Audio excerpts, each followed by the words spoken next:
Hello, this is Keith Owens welcoming you to the Afro Fantasy Detroit podcast, a Detroit Stories quarterly production.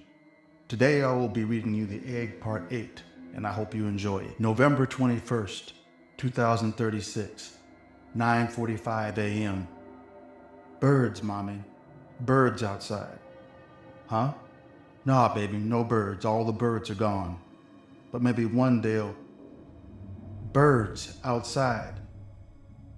Something in the urgent tone of her 5-year-old daughter's voice made Faye Winston drop the plate she had been scrubbing back into the soapy water in the kitchen sink. She felt a small chill of premonition overtake her small frame as she stood upright. She felt stiff as she dried her hands on a warm blue towel, sighed, then tossed it aside onto the counter.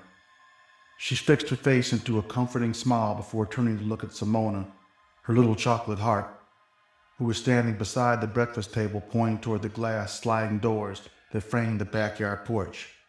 Simona wasn't smiling. Birds. But the flock of raggedy winged creatures that were now crowding into the backyard just beyond the porch didn't look like any sort of bird that Faye had ever seen. They were all a dirty grayish black, with eyes that were as black and soulless as those of a shark.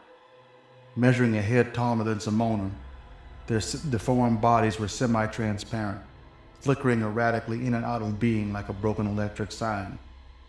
None of them made a sound as they continued to land on the grass, staring hungrily through the glass at Faye and her daughter as the two moved closer together.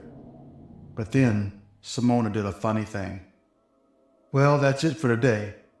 Thanks for joining me, and I hope you'll enjoy this reading of The Egg Part 8.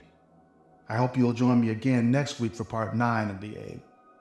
This is Keith Owens signing off, and remember, you can read the entire story of The Egg from beginning to end at my Substack, Afro Fantasy Detroit, which is a Detroit Stories quarterly production.